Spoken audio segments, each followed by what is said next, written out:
এই স্বাধীনতার পরে অনেকেই মাস্টার মাইন্ড কে ছিল, দীর্ঘদিন ধরে আমাদের এতদিনের খোঁজা অন্বেষণ যে কে ছিল মাস্টার মাইন্ড, আমরা দেখতে পেয়েছি যে এখন সেই মাস্টার মাইন্ড অলরেডি তার পরিচয় এখন জাতির কাছে পরিচিত। সুপরিচিত জাতির এই সন্তান, লক্ষ্মীপুর জেলার, সেও কিন্তু ব্যাকগ্রাউন্ড যখন আপনি চেক করবেন সেও মাদ্রাসার ছাত্র। সে একসময় পরিচিত ছিল না, আল্লাহ তাআলা এই আন্দোলনের মধ্য দিয়ে তাকে পরিচিত করে দিয়েছেন। সমন্বয়ক যারা ছিল প্রত্যেকেই তার চিন্তা থেকে এই বৈষম্য বিরোধী ছাত্র আন্দোলনে ভূমিকা রেখেছে। তার নাম হচ্ছে মাহফুজ আলম উর্ফে মাহফুজ আব্দুল্লাহ। তাকে এতদিন ধরে খুঁজছে আমাদের দেশের প্রশাসন, সবাই কিন্তু শুধু একটা নাম, এই মাহফুজ আব্দুল্লাহকে এতদিন ধরে খুঁজছে। তার পড়াশোনাটা এত স্ট্রং ছিল, ঢাকা বিশ্ববিদ্যালয়ের আইন বিভাগের ছাত্র ছিল সে, আইন বিভাগের ছাত্র ছিল সে। তার পড়াশোনাটা এত স্ট্রং ছিল, তার গবেষণা এত স্ট্রং ছিল, সেই ব্রিটিশ বিরোধী আন্দোলন এবং ব্রিটিশদের বিভক্তির পরে আমরা যখন টুকরা টুকরা হয়ে যাই, সেই সময়ের আমাদের সামাজিক অবস্থা, রাজনৈতিক অবস্থা কি, এই সবগুলো নিয়ে সে গবেষণা চালায়। এবং তার এই গবেষণার ফলে রাজনৈতিক কূটকৌশল কখন কিভাবে পরিবর্তন হয়, এগুলো সব বিষয় সম্পর্কে তার জানা ছিল। এবং রাজনৈতিক নেতৃবৃন্দের চরিত্র কেমন, কিভাবে তারা মাস্টার প্ল্যান নিতে পারে, এই সকল বিষয় সম্পর্কে সে পড়াশোনা করে।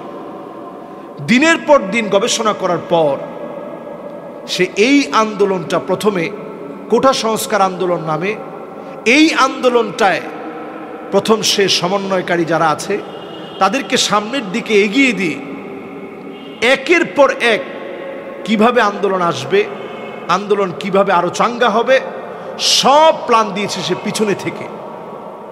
এখন সে ব্যক্তিটাই প্রধান উপদেষ্টার সহকারী হবে।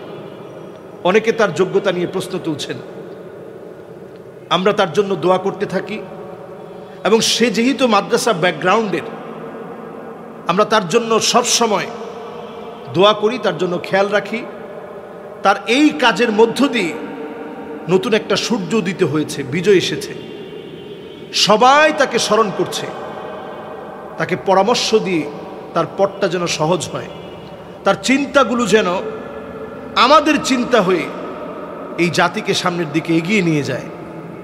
আসলে আমরা সবসময় বলি, যুগ জমানা পাল্টে দিতে চাই না অনেক জন, এক মানুষই আনতে পারে জাতির জাগরণ।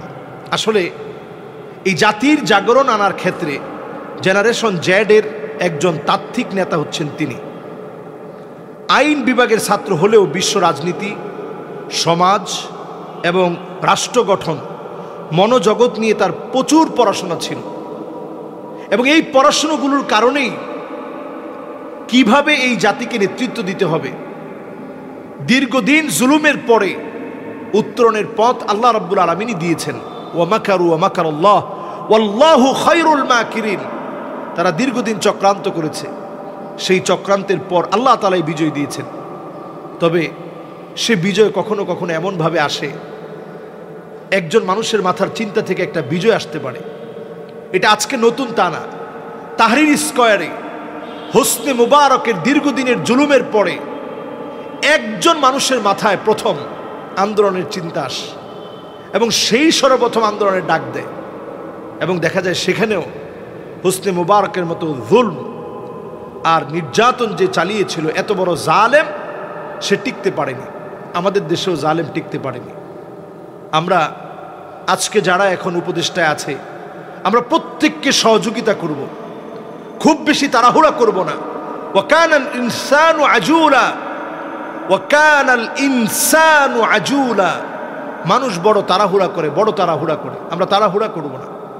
16টা বছর যারা জুলুম করেছে, 16 দিনও যদি আমরা সময় না দিই, যারা মানুষের উপরে দিনের পর দিন জুলুম করেছে, তাদের জুলুমের সাক্ষী এমন, জুলুম করার পর তারা একদিন টিকতে পারেনি।